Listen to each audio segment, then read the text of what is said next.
n'est pas copiable. Tu vas voir le révérend tout bien en train de faire un travail.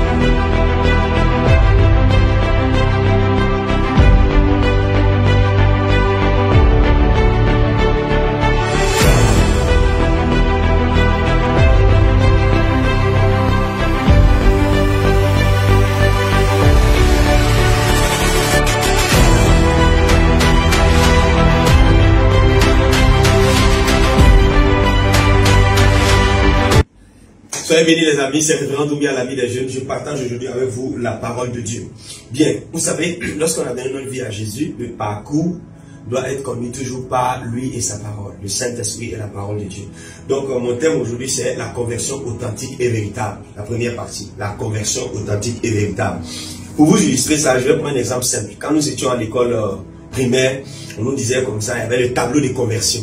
Voilà, le tableau de conversion. Lorsque tu prenais par exemple 1 km et que tu convertissais, il devenait 1000 mètres. Ou bien lorsque tu prenais 1000 mètres, quand on le convertissait, il devenait 1 km. Donc vous voyez que le nombre de zéros change. Il y a une transformation, il y a une conversion. Lorsque vous prenez par exemple de l'eau liquide, vous mettez au congélateur pendant un jour, pendant 24 heures, ou bien même, je vais dire toute une journée, du matin au soir, quand vous revenez, vous allez constater que c'est devenu vraiment de la glace. Voilà, ça s'est congelé. Donc, l'eau, le liquide est devenu solide. Il y a eu une conversion. Voilà, que le Seigneur vous bénisse. Donc, 2 Corinthiens 5, verset 17 est mon verset de base pour cette exhortation. Il est écrit que si quelqu'un est en Christ, si quelqu'un a donné sa vie à Jésus, si quelqu'un a décidé de laisser le monde, abandonner le monde et de marcher avec le Seigneur, la Bible dit que désormais toutes choses sont devenues nouvelles. Amen. Toutes choses sont devenues nouvelles. Et en tant que jeune chrétien, la conversion authentique là est véritable, est très importante. Beaucoup sont partis à l'église, beaucoup ont suivi leur tonton, beaucoup ont suivi leur tante, beaucoup ont regardé des directs, ils ont apprécié la manière dont un pasteur a prêché. Ça les a plu. Donc, à partir de là, ils se sont décidés de suivre le Seigneur et d'aller à l'église. Mais ils n'ont pas décidé d'être convertis. Vous allez remarquer que le 1 km ne reste pas toujours 1 quand on le convertit. Il devient 1000 mètres ou vice versa. Le 1000 ne reste pas toujours 1000, il devient 1. Donc, quand on donne sa vie à Jésus, la finalité c'est de ressembler à Christ. Voilà pourquoi elle a dit qu'il est une nouvelle créature. On ne s'arrête pas là. Les choses anciennes sont passées. Les choses anciennes sont passées. Donc, je vous donne quelques caractéristiques, quelques signes par lesquels vous pouvez reconnaître que quelqu'un est en train d'être converti. Mais je tiens à rappeler que pour tout enfant de Dieu, que la conversion est un processus. Amen. C'est un processus. C'est-à-dire qu'au fur et à mesure que tu es sérieux à Dieu, Dieu te transforme, Dieu te brise, Dieu t'amène à le connaître plus. Mais si dès le départ, comme tu n'es pas sérieux, il n'y aura pas de conversion. Voilà. Donc je vous donne quelques caractéristiques de quelqu'un qui est converti. Premièrement, il met Dieu au-dessus de tout. Il met Dieu au-dessus de tout. Quand il se lève le matin, sa réaction première, c'est pas d'abord d'aller naviguer, d'aller sur WhatsApp, d'aller sur les réseaux sociaux, sans même dire un mot à Dieu.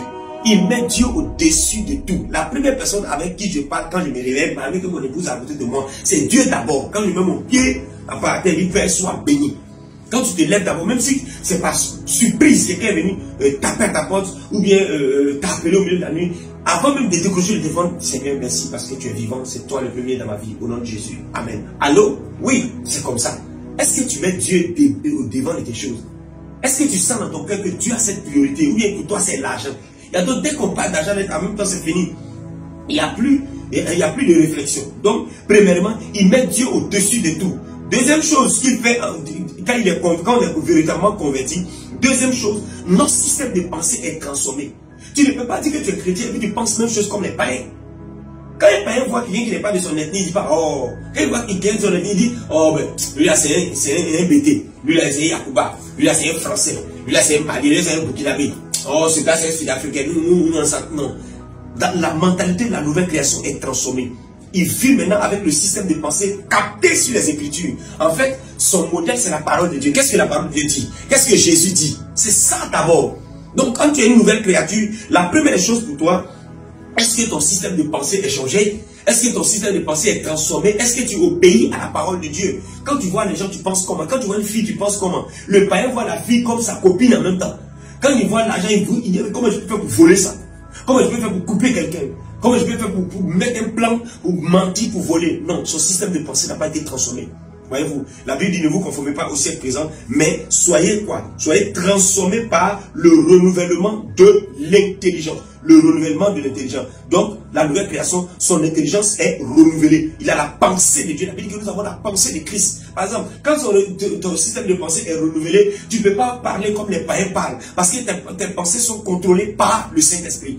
Deuxième, il y a un avant Jésus et un après Jésus dans sa vie. Quand tu le regardes là, tu sens que lui là, il avait une ancienne vie et aujourd'hui il a une nouvelle vie. Le quartier peut témoigner, la famille peut témoigner, les parents peuvent témoigner, les voisins, l'école peut témoigner, les collègues du service peuvent témoigner. Est-ce que dans ta vie il y a un avant Jésus et un après Jésus? Il ne s'agit pas des belles photos. De dire non, j'étais dans les maquis, j'ai volé avant, j'étais dans les bars, maintenant je suis devenu chrétien, il porte maintenant chemise pâle. C'est pas de ça qu'il s'agit en termes de caractère. Avant, tu te mettais en colère tout le temps, tu pouvais casser les choses. Maintenant, on t'insulte. Ça ne te dit absolument rien. Pourquoi? Christ a pris sa place. Il y a eu une conversion authentique. On peut aller à l'église et puis notre conversion n'est même pas faite. On peut même nous donner le micro, diriger la prière. Mais les événements, les situations de la vie vont montrer que nous ne sommes pas véritablement convertis. Est-ce que tu as croisé Jésus-Christ de Nazareth?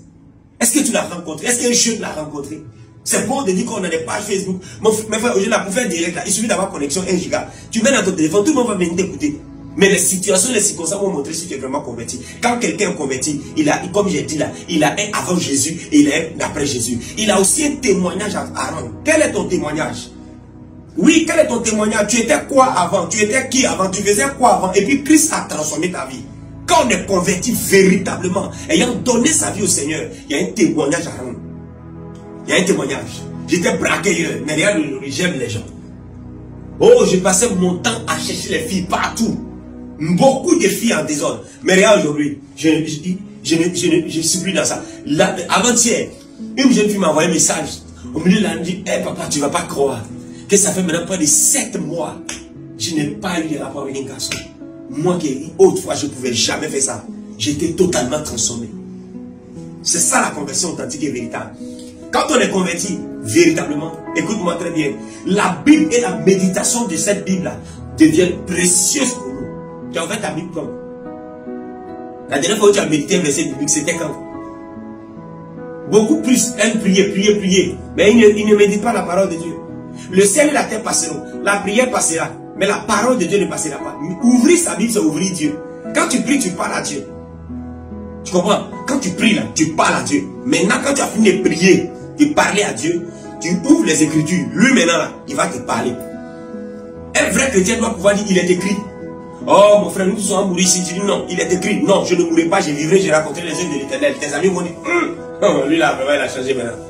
Alors qu'il vient dire, ah, le moins enceinte et le moins impliqué, mais on est tous foutus, si on est en câlin, si ça ne va pas, tu dis, mon frère, la Bible dit, il est écrit. L'Éternel est mon berger, je ne manquerai de rien. Où sont-elles? Il est écrit. Où sont-elles? Il est écrit. Toi, tu dis les choses, même chose que les païens. Tu n'es pas encore converti.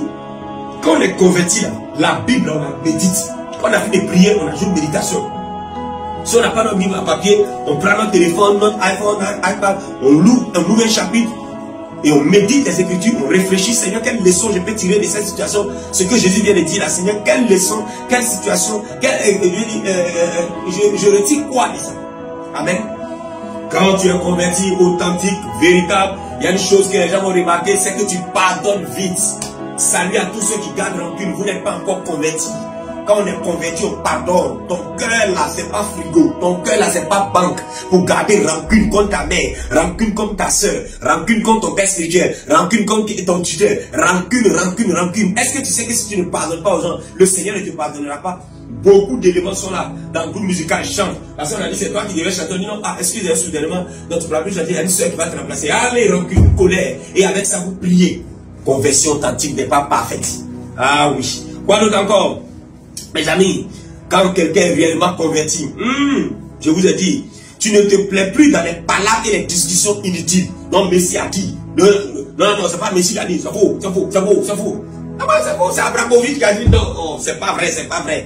Oh, toi tu dis quoi même? C'est Ronaldinho, non, c'est Ronaldo, non, c'est ceci, c'est là, non, lui il a gagné 8 millions d'euros. C'est pas de mal. 8 millions d'euros. Oh, va là-bas.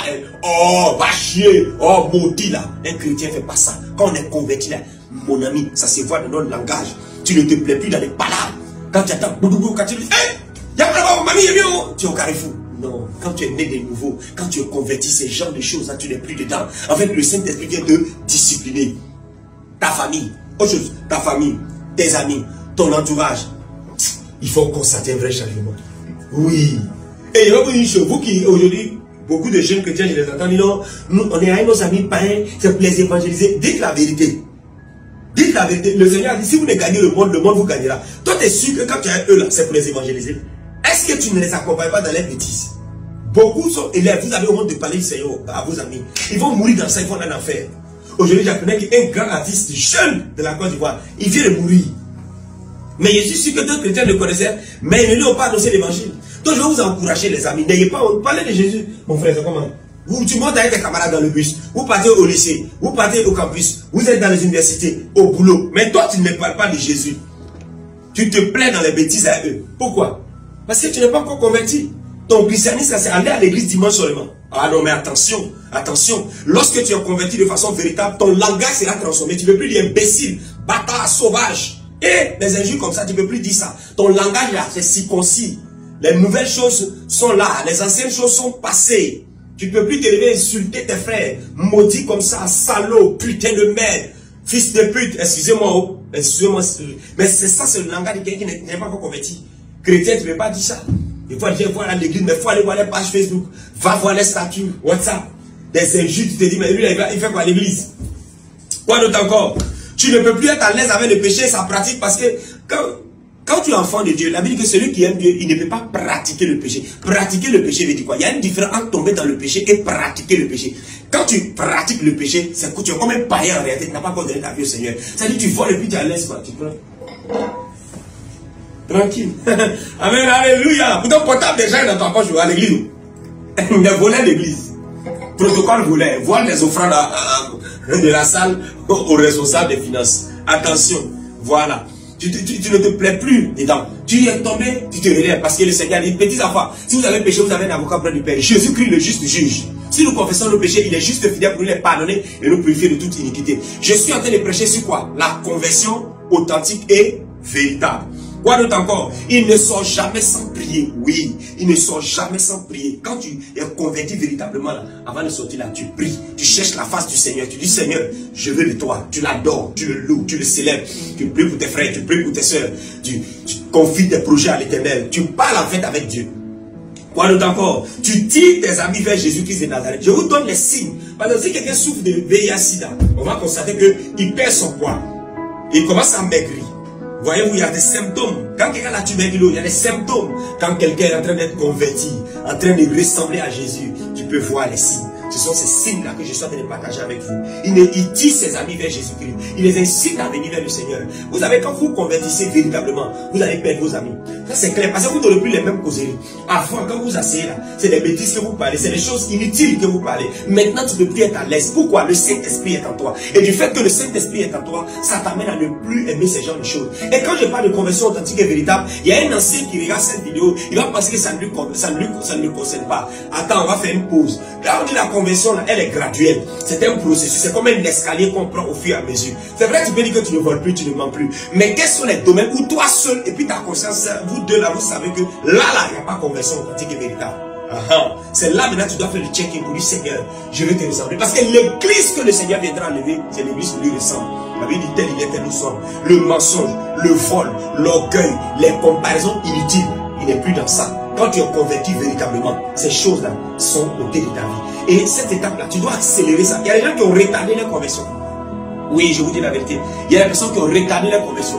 Vous avez eu l'opportunité d'aller vite. Par exemple, après cette vidéo, le Seigneur te donne l'opportunité de t'engager. Le Seigneur te donne l'opportunité d'aller de l'avant. Mais tu vas voir ce message, tu vas dire, waouh, il prêche bien. Waouh, il ne s'agit pas de dire on prêche bien ou pas. Il s'agit de se décider, de se convertir, de s'engager véritablement avec le Seigneur. À partir d'aujourd'hui, je lève ma main et je prie pour toi, afin que le processus de conversion soit engagé. Mais il faut ta collaboration. Je répète, il faut ta collaboration. Dieu doit collaborer avec toi. Il est l'heure de t'engager maintenant avec le Seigneur.